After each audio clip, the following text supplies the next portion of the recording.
Hi friends, welcome back to my YouTube channel. ಯಾರೆಲ್ಲ ನಮ್ಮ ಚಾನಲನ್ನು ಸಬ್ಸ್ಕ್ರೈಬ್ ಮಾಡದೆ ನೋಡ್ತಾ ಇದ್ದೀರಾ, ಪ್ಲೀಸ್ ಸಬ್ಸ್ಕ್ರೈಬ್ ಮಾಡಿ ಸಪೋರ್ಟ್ ಮಾಡಿ ಫ್ರೆಂಡ್ಸ್. ಹಾಗೆ ಈ ವಿಡಿಯೋ ಇಷ್ಟ ಆದಲ್ಲಿ ಒಂದು ಲೈಕ್ ಮಾಡೋದನ್ನು ಮರಿಬೇಡಿ. ನಾನಿನ್ನು ಬಿಡಲಾರೆ, ನಾಳಿನ ಸಂಚಿಕೆಯಲ್ಲಿ ಏನಾಗುತ್ತೆ ಅಂತ ನೋಡೋಣ ಬನ್ನಿ. ಸಂಚಿಕೆ ಶುರುವಿನಲ್ಲಿ ಅಂಬಿಕಾ ಶಂಭುಗೆ ಹೇಳ್ತಾ ಇರ್ತಾಳೆ, ಅಪ್ಪ ಹೋಗಪ್ಪ, ಹೇಗಾದರೂ ಮಾಡಿ ಈತನ್ನ ಕಾಪಾಡು, ಅವಳನ್ನು ಪ್ರಾಣಾಪಾಯದಿಂದ ಕಾಪಾಡಪ್ಪ. ನಾನು ಹೋಗಿ ಅವಳನ್ನ ತಡಿಬೇಕು ಅಂದರೆ ನನ್ನನ್ನು ಯಾವುದೋ ಶಕ್ತಿ ತಡಿತಾ ಇದೆ, ಪ್ಲೀಸ್ ಏನಾದರೂ ಮಾಡಪ್ಪ ಅಂತ ಅಂಬಿಕಾ ಶಂಭು ಹತ್ರ ಕೇಳ್ತಾ ಇರ್ತಾಳೆ. ಆಗ ಶಂಭು ದೇವಿ ಹತ್ರ ಬೇಡ್ಕೊಂತಾರೆ. ಆಗ ಶಂಭು, ಯಮನಿಷ್ಕರ್ಣಿ ಕೃಪೆ ತೋರಿಸು, ದೇವಾನ ಮಾರ್ಕಂಡೇಯ, ಸಾವು ಸವಾಲು, ಮೃತ್ಯುಂಜಯ ಮೃತ್ಯುಂಜಯ ಅಂತ ಹೇಳಿ ಶಂಭು ದೇವಿ ಹತ್ರ ಬೇಡ್ಕೊತಾರೆ. ಹೇಗಾದರೂ ಮಾಡಿ ನನಗೆ ದಾರಿ ತೋರಿಸು, ಆ ಮಗುನ ಕಾಪಾಡಲಿಕ್ಕೆ ನನಗೆ ದಾರಿ ಮಾಡಿಕೊಡು. ಶಂಭು ದೇವಿ ಹತ್ರ ಬೇಡ್ಕೊತಾರೆ. ಆಗ ಅಂಬಿಕಾ ಕೂಡ ದೇವಿನ ಬೇಡ್ಕೊತಾ ಇರ್ತಾರೆ. ನಿನಗೆ ಕರುಣೆ ಅನ್ನೋದೇ ಇಲ್ವಾ? ನನ್ನ ಪ್ರಾಣ ತಗೊಂಡಿದ್ಯಾ, ಆದರೂ ನಿನಗೆ ಕರುಣೆ ಬರ್ತಾ ಇಲ್ವಾ? ನೀಚಾಗೆ ಏನಾದರೂ ಅಪಾಯ ಆದರೆ ಅದು ಘೋರ ದುರಂತ ಆಗುತ್ತೆ. ಅಮ್ಮನಿಗೆ ಕರುಣೆನೇ ಇಲ್ಲ. ಆದ್ರೆ ಸತ್ಯವಾನ ಮಾರ್ಕಂಡೇಯ ಎಲ್ಲರೂ ಸಾವಿನ ಸವಾಲನ್ನ ಎದುರಿಸಿದ್ದಾರೆ, ಮೃತ್ಯುನ ಜಯಿಸಿದ್ರು. ಆದ್ರೆ ಇವಾಗ ನನ್ನ ಮಗಳನ್ನ ಕಾಪಾಡಲೇಬೇಕು ಅಂದ್ರೆ ನಾನು ದುರ್ಗನ್ ದಾರಿ ಹಿಡಿಬೇಕಾಗುತ್ತೆ. ನಾನು ನಿನ್ ಜೊತೆ ಮಾತಾಡೋದಿರ್ಲಿ, ನಿನ್ ಮುಖನ ನೋಡದೆ ನಾನು ನಿನ್ನ ದ್ವೇಷಿಸ್ಬೇಕಾಗತ್ತೆ. ಅಂಬಿಕಾ ದೇವಿ ಹತ್ರ ಬೇಡ್ಕೊಂತ ಇರ್ತಾಳೆ. ಅದರಲ್ಲಿ ಶಂಭುಗೆ ದೇವಿಯಿಂದ ಶಕ್ತಿ ಸಿಗುತ್ತೆ. ಆಗ ಶಂಭು ಹೋಗಿ ಈತನ್ನ ಕಾಪಾಡ್ತಾರೆ. ಕೊರಳಲ್ಲಿರೋದ್ರು ರುದ್ರಾಕ್ಷಿನ ತೆಗೆದು ಈತ ಮೈ ಮೇಲಿಟ್ಟು ಈತನ ಪ್ರಾಣಾಪಾಯದಿಂದ ಕಾಪಾಡ್ತಾರೆ. ಜೊತೆಗೆ ಅಲ್ಲಿಗೆ ದುರ್ಗಾ ಈತನ ಹುಡ್ಕೊಂಡು ಬರ್ತಾ ಇರ್ತಾಳೆ. ಪುಟ್ ಮೇಡಮ್, ಎಲ್ಲಿದ್ದೀರಾ ನೀವು? ಇಷ್ಟು ರಾತ್ರಿಲಿ ಎಲ್ಲೋದ್ರಿ ನೀವು ಅಂತ ದುರ್ಗಾ ಈತನ ಹುಡ್ಕೊಂಡು ಬರ್ತಾಳೆ. ಅಷ್ಟರಲ್ಲಿ ಶಂಭು ಈತನ ಎತ್ಕೊಂಡು ಬರ್ತಾ ಇರ್ತಾರೆ. ಅಪ್ಪ, ಈತಾಗೇನಾಯ್ತು? ಇವಳೇಗ್ ನಿಮ್ ಕೈಗೆ ಸಿಕ್ಕಿದ್ಲು? ನೀನೇಗಪ್ಪ ಇಲ್ಲಿಗೆ ಬಂದೆ ಅಂತ ಹೇಳಿ ದುರ್ಗಾ ಕೇಳ್ತಾಳೆ. ಮನಸ್ಸು ಮುಗ್ಧ ಜೀವ, ಎಲ್ಲ ಮರಣ ಕಾಲ ನಿಶ್ಚಯ, ಅಪಾಯ ಅಂತ ಶಂಭು ಒಗಟೊಗಟಾಗಿ ಮಾತಾಡ್ತಾರೆ. ಏನೇನೋ ಒಗಟೊಗಟಾಗಿ ಮಾತಾಡ್ಬೇಡ, ನೀನ್ ಹೇಗೆ ಇಲ್ಲಿಗೆ ಬಂದೆ, ಈತ ನಿನಗೆ ಸಿಕ್ಕಿದ್ಲು ಅದನ್ನ ಹೇಳಪ್ಪ ಅಂತ ದುರ್ಗಾ ಕೇಳ್ತಾಳೆ. ಆಗ ಶಂಭು, ಇದು ಸಮಯವಲ್ಲ, ಮನೆಗೆ ಹೊರಡು, ಹುಷಾರು ಅಂತ ಹೇಳ್ತಾರೆ. ಈ ರುದ್ರಾಕ್ಷಿ ಜೋಪಾನ, ಇದನ್ನ ಯಾವಾಗ್ಲೂ ತೆಗಿಬಾರ್ದು ಅಂತ ಶಂಭು ದುರ್ಗಂಗೆ ಹೇಳ್ತಾರೆ. ಕಡೆ ಶರತ್ತು, ಈತ ಎಲ್ಲೋದ್ಲು ಅಂತೇಳಿ ಈತನ್ನ ಹುಡುಕ್ತಾ ಇರ್ತಾರೆ. ಜೊತೆ ದುರ್ಗನೂ ಕೂಡ ಕಾಣ್ತಾ ಇಲ್ಲ. ಇವರಿಬ್ರು ಎಲ್ಲೋದ್ರು ಅಂತ ಹುಡುಕ್ತಾ ಇರ್ತಾರೆ. ದುರ್ಗಾ ಮತ್ತೆ ಈತ ಏನಾದ್ರು ಆಚೆ ಹೋಗಿರ್ಬೋದಾ ಅಂತ ಶರತ್ತು ಹುಡುಕ್ತಾ ಇರ್ತಾರೆ. ಅಲ್ಲಿಗೆ ಮಣಿ ಬರ್ತಾಳೆ. ಮಣಿ ಬಂದು ಬಾಸು ಬಾಸು ಅಂತ ಕೂಗ್ತಾ ಇರ್ತಾಳೆ. ಈತನೆಲ್ಲಾದ್ರೂ ನೋಡ್ದ್ಯಾ ಅಂತ ಶರತ್ ಕೇಳ್ತಾರೆ. ಹೌದು ಬಾಸು, ನಾನು ಅದನ್ನೇ ಹೇಳಕ್ ಬಂದೆ, ಪುಟ್ ಮೇಡಮು ಮನೆ ಬಿಟ್ಟು ಹೋಗಿದ್ದಾರೆ ಅಂತ ಹೇಳ್ತಾಳೆ. ಆಗ ಶರತ್, ಮಣಿ ಏನ್ ಹೇಳ್ತಾ ಇದೀಯ ನೀನು? ಬಾಸು, ಪುಟ್ ಮೇಡಮು ಮನೆ ಬಿಟ್ಟು ಹೋಗ್ತೀನಿ ಅಂತ ಈ ಬ್ಯಾಗ್ ತಗೊಂಡೋಗಿದ್ದಾಳೆ. ಆಗ ಶರತ್, ಮಣಿ ಇವಾಗ ಹೇಳ್ತಾ ಇದೆಯಲ್ಲ, ಇಲ್ಲ ಹೇಳ್ಬೇಕು ತಾನೆ ಅಂತ ಶರತ್ ಕೇಳ್ತಾನೆ. ಇಲ್ಲ ಬಾಸು, ನಾನು ದುರ್ಗಂಗೆ ಹೇಳ್ದೆ, ದುರ್ಗನು ಕೂಡ ಈತ ಪುಟನ ಹುಡ್ಕೊಂಡೋಗಿದ್ದಾಳೆ. ಆಗ ಶರತ್, ಈತ ಎಲ್ಲೋದ್ಲು ಅಂತ ನೀನೇನಾದ್ರೂ ನೋಡ್ದೆ ಮಣಿ? ಕಡೆ ಹೋದ್ಲು ಅಂತ ನಿನಗೆ ಗೊತ್ತಾಯ್ತಾ ಅಂತ ಕೇಳ್ತಾನೆ. ಬಾಸು, ನಾನು ನೋಡ್ಲಿಲ್ಲ, ಆದ್ರೆ ಎಲ್ಲ ಕಡೆ ಹುಡ್ಕೊಂಬಂದ್ವಿ, ಎಲ್ಲೂ ಪುಟ್ ಮೇಡಮು ಸಿಗ್ಲೇ ಇಲ್ಲ. ಮಣಿ ಹೇಳ್ತಾಳೆ, ಏನಾಯ್ತು ಈತಾಗೆ, ಯಾಕೆ ಈ ರೀತಿ ಮಾಡ್ತಾ ಇದ್ದಾಳೆ? ಹೇಳ್ದೆ ಕೇಳ್ದೆ ಯಾಕೆ ಈ ರೀತಿ ನಿರ್ಧಾರ ತಗೊಂಡು ಮನೆ ಬಿಟ್ಟು ಹೋದ್ಲು? ಶರತ್ತು ಯೋಚನೆ ಮಾಡ್ತಾ ಇರ್ತಾರೆ. ಅಂಬಿಕಾ ಶಂಭುನ ಕೇಳ್ತಾ ಇರ್ತಾಳೆ. ಅಪ್ಪ, ಮುಂದೆ ಈತಾಗೆ ಯಾವುದೇ ತೊಂದರೆ ಆಗೋದಿಲ್ಲ ಅಲ್ವಾ ಅಪ್ಪ ಅಂತ ಕೇಳ್ತಾ ಇರ್ತಾಳೆ. ಇದ್ದು ಇಷ್ಟು, ನಾನು ಹುಲು ಮಾನವ, ನಿಲ್ಕೋದು ಇನ್ನೆಷ್ಟೋ ಶಂಭು ಹೇಳ್ತಾರೆ. ಅಪ್ಪ, ನೀನೇ ಈಗ ಹೇಳಿದ್ರೆ ಹೇಗಪ್ಪ? ನಿನಗೆ ಇದೆಲ್ಲ ಅರ್ಥ ಆಗ್ತಾ ಇಲ್ಲ, ಹೇಳಿದ್ರೆ ನನಗೆ ತುಂಬಾ ಭಯ ಆಗುತ್ತೆ. ಈತಾಗೆ ಏನಾಯ್ತು ಅಂತ ಅಂಬಿಕಾ ಕೇಳ್ತಾ ಇರ್ತಾಳೆ. ಶಂಭು, ಅಚಾತುರ್ಯ ನಡೆದಿದ್ದು ಘೋರ ತಪ್ಪು, ಸ್ವರ್ಗ ನರಕ ಸಾಕ್ಷಿ, ಇವ ದೆವ್ವ ಸಾಕ್ಷಿ, ನಡಿಬಾರ್ದು ನಡೆದೋಯ್ತು ಅಂತ ಶಂಭು ಹೇಳ್ತಾರೆ. ಅಂಬಿಕಾ ಕೇಳ್ತಾಳೆ, ಅಪ್ಪ ಈ ರೀತಿ ಎಲ್ಲ ನೀನ್ ಮಾತಾಡ್ತಾ ಇದೆಯಲ್ಲ, ಇನ್ ಮುಂದೆ ಏನಾದ್ರೂ ಕೆಟ್ಟದಾಗೋ ಸೂಚನೆನಾ? ಶಂಭು, ಸೂಚನೆ ಎಚ್ಚರಿಕೆ, ನಿರ್ಲಕ್ಷ್ಯ ಸಲ್ಲ ಅಂತ ಹೇಳ್ತಾ ಇರ್ತಾರೆ. ಮುಂದೆ ಇನ್ನೂ ತೊಂದರೆ ಇದೆ, ಇದಾಗೆ ಅಪಾಯ ಇದೆ ಅನ್ನೋದನ್ನ ಶಂಭು ಒಗಟೊಗಟಾಗಿ ಹೇಳ್ತಾ ಇರ್ತಾರೆ. ಕಡೆ ದುರ್ಗಾ ಈತನ್ನ ಎತ್ಕೊಂಡು ಹೋಗ್ತಾ ಇರ್ತಾಳೆ. ದುರ್ಗಾ ಯೋಚನೆ ಮಾಡ್ತಾ ಇರ್ತಾಳೆ, ಅಪ್ಪ ಯಾಕೆ ಈ ರೀತಿ ಒಗಟೊಗಟಾಗಿ ಮಾತಾಡ್ತಾರೆ? ಒಂದು ಅರ್ಥನೇ ಆಗೋದಿಲ್ಲ. ಮೊದಲನೇದಾಗಿ ಈತ ಹೇಗೆ ಅಪ್ಪನ ಕೈಲಿ ಸಿಕ್ಲು? ಅವ್ರು ಯಾಕೆ ಬೈದಲ್ಲೇ ನೋಡ್ತಾ ಇದ್ರು? ರುದ್ರಾಕ್ಷಿನ ಈತ ಕೊಳ್ಳಿಗೆ ಯಾಕೆ ಹಾಕಿದ್ರು? ಈ ಅಪ್ಪನಿಂದ ಜೀವನನೇ ಒಗಟಾಗಿದೆ ಅನ್ಕೊಂಡು ದುರ್ಗಾ ಹೋಗ್ತಾ ಇರ್ತಾಳೆ. ಅಷ್ಟರಲ್ಲಿ ಈತಂಗೆ ಎಚ್ಚರ ಆಗುತ್ತೆ. ದುರ್ಗನ್ ಮೇಲೆ ಕೋಪ ಮಾಡ್ಕೊಂತಾಳೆ. ಯಾಕೆ ಪುಟ್ ಮೇಡಮ್, ಏನಾಯ್ತು ನಿಮಗೆ? ಯಾಕೆ ಇಷ್ಟ್ರ ಕತ್ಲಲ್ಲಿ ಮನೆ ಬಿಟ್ಟೋದ್ರಿ?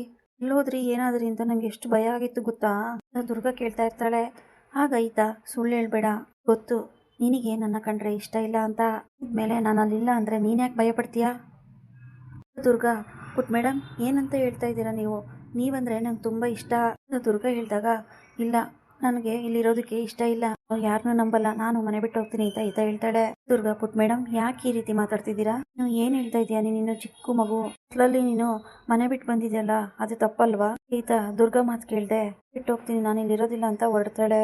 ದುರ್ಗಾ ಕೆಳ ಕುತ್ಕೊಂಡು ಕೈ ಮುಗಿದು ಈತಾಗೆ ಬೇಡ್ಕೊಂತಾ ಇರ್ತಾಳೆ. ಅಲ್ಲಿಗೆ ಶರತ್ ಬಂದು ದುರ್ಗಾ ಮತ್ತೆ ಈತ ಮಾತಾಡ್ತಾ ಇರೋದನ್ನೆಲ್ಲ ಕೇಳಿಸ್ಕೊಂತಾ ಇರ್ತಾರೆ. ಆಗ ದುರ್ಗಾ, ಪುಟ್ ಮೇಡಮ್ ನಿನಗೆ ಕೈ ಮುಗಿದು ಕೇಳ್ಕೊತೀನಿ, ನೀನು ಏನು ಹೇಳಿದ್ರು ನಾನು ಮಾಡ್ತೀನಿ, ಏನು ಹೇಳಿದ್ರು ನಾನು ಅದನ್ನು ಮಾಡೋದಕ್ಕೆ ರೆಡಿ ಇದ್ದೀನಿ, ಆದರೆ ನೀವು ಮನೆ ಬಿಟ್ಟು ಹೋಗ್ತೀನಿ ಅಂತ ಮಾತ್ರ ಹೇಳ್ಬೇಡಿ ಅಂತ ದುರ್ಗಾ ಪುಟ್ ಮೇಡಮ್ ಅಂತ ಹತ್ರ ಕೇಳ್ಕೊತಾ ಇರ್ತಾಳೆ. ಕಡೆ ಅಂಬಿಕಾಶ್ ಮತ್ತೆ ಶಂಭು ಮಾತಾಡ್ತಾ ಇರ್ತಾರೆ. ಆಗ ಶಂಭು, ಆರಂಭ ಇಂದಲ್ಲ, 1000 ವರ್ಷಗಳ ಹಿಂದೆ ಆಣೆ ಪ್ರಮಾಣ ಅದಲ್ಲ, ರಕ್ತದಲ್ಲಿ ಸಂಬಂಧ ಬಲೆ ಬಿಡಿಸಲಾಗದಂತ ಬಲೆ. ಅಂಬಿಕಾ, ಅಪ್ಪ ಆಣೆ ಪ್ರಮಾಣ 1000 ವರ್ಷದ ಸಂಬಂಧ ಬಂದ ಇದ್ಯಾವುದು ನಂಗೆ ಅರ್ಥ ಆಗ್ತಾ ಇಲ್ಲಪ್ಪ, ಹೇಳ್ತಾ ಇರೋದು ನನಗೆ ಇದ್ಯಾವುದು ಗೊತ್ತೂ ಇಲ್ಲ, ಆತಂಕ ಇಷ್ಟೇ, ಈತಗೆ ಏನು ಅಪಾಯ ಇಲ್ಲ ತಾನೆ? ಅಂಬಿಕಾ ಕೇಳ್ತಾ ಇರ್ತಾಳೆ. ಶಂಭು ಇದ್ದು, ಅದು ದೈವಿಯ ಆಶೀರ್ವಾದ, ಅದು ದೈವ ನಿಶ್ಚಯ, ಆದರೂ ದುರ್ಘಟನೆ ಮತ್ತೆ ಏನೇನೋ ಒಗಟೊಗಟಾಗಿ ಶಂಭು ಹೇಳ್ತಾರೆ. ಏನಪ್ಪ ಈ ರೀತಿ ಒಗಟೊಗಟಾಗಿ ಮಾತಾಡ್ತಿದ್ಯಾ? ಈತಾಗೇನು ತೊಂದರೆ ಆಗಲ್ಲ ತಾನೆ? ಹೇಳಪ್ಪ ಪ್ಲೀಸ್ ಹೇಳಪ್ಪ ಅಂತ ಅಂಬಿಕಾ ಕೇಳ್ಕೊಂತಾ ಇರ್ತಾಳೆ. ಶಂಭು ಏನು ಮಾತಾಡ್ದೆ ಹಾಗೆ ಹೋಗ್ಬಿಡ್ತಾರೆ. ಅಂಬಿಕಾ, ಯಾಕೆ ಎಲ್ಲ ನಡೀತಾ ಇದೆ? ಈತ ಯಾಕೆ ಈ ತರ ಮಾಡಿದ್ಲು? ತಾಯಿ, ಈತ ನನ್ನ ಮಗಳು ಮಾತ್ರ ಅಲ್ಲ, ಅವಳು ನಿನ್ ಮಗಳು ಕೂಡ, ಬಿಟ್ಟು ನನ್ನ ಮಗುನ ಯಾವತ್ತೂ ಕೈ ಬಿಡ್ಬೇಡ ತಾಯಿ ಅಂತ ಅಂಬಿಕಾ ಕೇಳ್ಕೊಂತಾ ಇರ್ತಾಳೆ. ಕಡೆ ದುರ್ಗಾ ಕೈ ಮುಕ್ಕೊಂಡು ಬೇಡ್ಕೊಂಡಿದ್ದಕ್ಕೆ ಆಗ ಈತ, ನಾನು ಮನೆಗೆ ಬರೋಕೆ ಒಪ್ಕೊಂತೀನಿ, ನೀನು ನಾನು ಹೇಳಿದ್ದೆಲ್ಲ ಕೇಳ್ತೀಯ ಅಂತ ಕೇಳ್ತಾಳೆ. ಪುಟ್ ಮೇಡಮ್ ನೀನೇನು ಹೇಳ್ತೀಯೋ ಅದನ್ನ ನಾನು ಮಾಡ್ತೀನಿ ಅಂತ ದುರ್ಗಾ ಹೇಳ್ತಾಳೆ. ಈತ, ನನ್ನ ಹತ್ರ ಎಲ್ಲ ಬರೀ ಸುಳ್ಳು ಹೇಳ್ತಾರೆ, ನಂಗೆ ಮೋಸ ಮಾಡ್ತಾರೆ ಕೂಡ, ಈಗ ಕೇಳ್ತೀನಿ ಅಂತ ಹೇಳಿ ಆಮೇಲೆ ಮನೆಗೆ ಹೋದ್ಮೇಲೆ ಇಲ್ಲ ಅಂತ ಹೇಳಿದ್ರೆ ಹೇಳ್ತಾಳೆ ಈತ. ಆಗ, ಇಲ್ಲ ಪುಟ್ ಮೇಡಮ್ ಹಾಗೆಲ್ಲ ಏನೂ ಮಾಡೋದಿಲ್ಲ, ನನ್ನನ್ನು ನಂಬೋದು, ನಾನು ನಿನಗೆ ಮೋಸ ಮಾಡೋದಿಲ್ಲ ಅಂತ ದುರ್ಗಾ ಹೇಳ್ತಾಳೆ. ಆಗ ಈತ, ನಿನ್ನನ್ನು ಹೇಗೆ ನಂಬೋದು? ನನ್ನ ಮೇಲೆ ಅಷ್ಟೊಂದು ನಂಬಿಕೆ ಇಲ್ಲ ಅಂದರೆ ನಾನು ನಮ್ಮ ಅಕ್ಕ ಇದ್ದಾಳಲ್ಲ ಅವಳ ಮೇಲೆ ಆಣೆ ಮಾಡಿ ಹೇಳ್ತೀನಿ ಅಂತ ದುರ್ಗಾ ಹೇಳ್ತಾಳೆ. ಹೇಗೆ ಗೊತ್ತಲ್ವಾ ನನಗೆ ನಮ್ಮ ಅಕ್ಕ ಅಂದರೆ ಎಷ್ಟು ಇಷ್ಟ ಅಂತ ಮೇಲೆ ಪ್ರಮಾಣ ಮಾಡಿ ನಾನು ಹೇಳ್ತಾ ಇದ್ದೀನಿ. ಅಕ್ಕನ ಮೇಲೆ ಪ್ರಮಾಣ ಮಾಡಿದ್ದೀನಿ ಅಂದರೆ ನಾನಿನ್ನ ಆ ಮಾತನ್ನ ಮೀರೋ ಪ್ರಶ್ನೆನೇ ಇಲ್ಲ ದುರ್ಗಾ ಹೇಳ್ತಾ ಇರ್ತಾಳೆ. ಈ ಕಡೆ ಶರತ್ತು ಗಾಬರಿ ಆಗ್ತಾನೆ. ಇದು ದುರ್ಗಾ ಅವ್ರ ಅಕ್ಕನ ಮೇಲೆ ಪ್ರಮಾಣ ಮಾಡ್ತೀನಿ ಅಂತ ಹೇಳ್ತಾ ಇದ್ದಾಳೆ, ಯಾವಾಗ ನೋಡಿದ್ರು ಇವಳು ಅಕ್ಕ ಅಕ್ಕ ಅಂತಿರ್ತಾಳಲ್ಲ. ಶರತ್ತು ಯೋಚನೆ ಮಾಡ್ತಾ ಇರ್ತಾರೆ. ಪುಟ್ ಮೇಡಮ್ ನಾನು ಇವಾಗ ಏನು ಮಾಡಲಿ ಅಂತ ದುರ್ಗಾ ಕೇಳ್ತಾಳೆ. ನಾ ಮದುವೆ ಮಾಡ್ಕೊಂಡಿದ್ದಾನಲ್ವಾ, ನೀನು ಅವ್ರನ್ನ ಬಿಟ್ಟು ಈ ಮನೆ ಬಿಟ್ಟು ದೂರ ಹೋಗ್ಬೇಕು ಅಂತ ಹಿತ ಹೇಳ್ತಾಳೆ. ದುರ್ಗಾ, ನಾನು ಮನೆ ಬಿಟ್ಟೋದ್ರೆ ಇನ್ಯಾವತ್ತು ನೀವು ಮನೆ ಬಿಟ್ಟು ಹೋಗಲ್ವಾ? ಇಲ್ಲ ಅಂತಂದ್ರೆ ನೀನು ನಿಮ್ಮಪ್ಪ ಅದು ಶರತ್ ಅವ್ರ ಜೊತೆಗೆ ಚೆನ್ನಾಗಿರ್ತೀಯಾ, ಜೊತೆನೇ ಇರ್ತೀಯಾ ಅಂತ ದುರ್ಗಾ ಕೇಳ್ತಾಳೆ. ಈತ, ಹೌದು ಇರ್ತೀನಿ ಅಂತ ಹೇಳ್ತಾಳೆ. ಹಾಗಾದ್ರೆ ನಾನು ನಿನ್ನನ್ನು ಈಗಲೇ ಮನೆಗೆ ಬಿಟ್ಟು ನಾನು ಹೊರಡ್ತೀನಿ ಅಂತ ದುರ್ಗಾ ಹೇಳ್ತಾಳೆ.